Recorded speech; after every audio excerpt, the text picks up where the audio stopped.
সমুদ্র দেখে আবার পথের কাছে নিজেকে সঁপে দেয়া।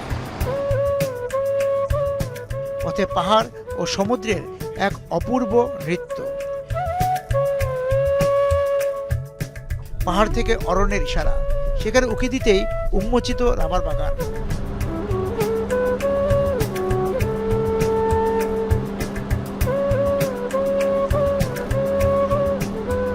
পাহাড় টিলার সমতলের ত্রয়ী এই ২৫০০ একরের অরণ্যে ১.৫ লাখ বৃক্ষ বছরে দিচ্ছে ২.৫ লাখ কেজি রাবার তৈরির কষের যোগান।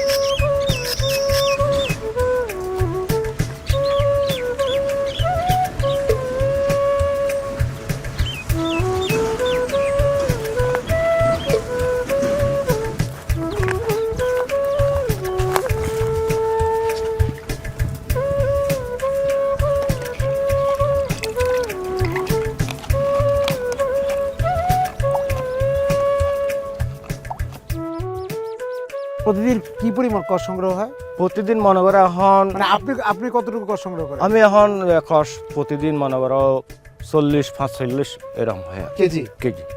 একটা গাছ থেকে কতটুকু পান? একটা গাছে ধরো অনেক গাছে মনে করো এই আধা কেজিও দেয় বা এই ১ ফাও দেয় বা ১০০ টাকাও দেয়। এটা হলে গাছের উপর নির্ভর বা গাছ ভালো হতে কম বেশি হয় কেন? এটা খমর বেশি হলেও মনে করেন একটা জাতি গাছ আছে, গাছ যদি জাতি ভালো হয় তাহলে ওই গাছে কষ বেশি দিব। তুমি কতদিন যাবত কাজ করো? ৪ বছর ধরে আমি এখানে কাজ করি। ৪ বছর যাবত কাজ করো। কিভাবে কাজ করো, মানে দৈনিক ভিত্তিতে? না, আমাদেরকে ৫০০ করে কাজ দেই। আমরা ৪টা অথবা ৩টার দিকে আইসা কাটি। ভোর? হ্যাঁ। আচ্ছা। তারপরে ৮টা বাজে চলে যায়, ৯:৩০ বাজে তোলার ধরে আমরা ওই রস তুলার পর ওই কারখানা নিয়ে যাই। কারখানা নিয়ে কেজি হিসাব করে আমাদেরকে টাকা দেয়। তুমি একাই ৫০০টা গাছের কষ নাও প্রতিদিন? আমাদেরকে ১৫ দিনের বেতন দেয়। আচ্ছা।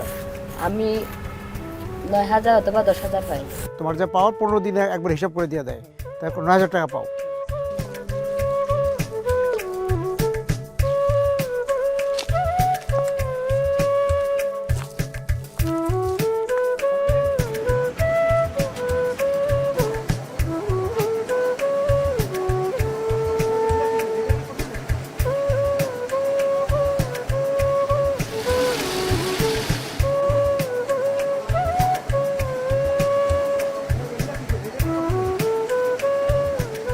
একটা গাছ কতদিন পর রাবার দেয়? ৬ বছর আমরা পরিচর্যা করি, ৭ম বছরে সে উৎপাদনে যায়। আচ্ছা, কত বছর পর্যন্ত রাবার? এটা ৩৫ বছর পর্যন্ত সে বাণিজ্যিক কাল হচ্ছে ৩৫ বছর পর্যন্ত, তারপরে ওল্ড।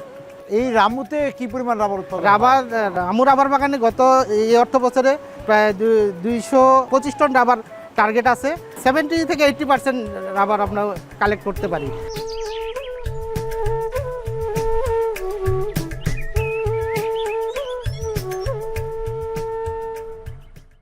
বিকাশে কম খরচে ক্যাশ আউটের লিমিট বেড়ে ৫০,০০০, প্রিয় এজেন্টও 2টা।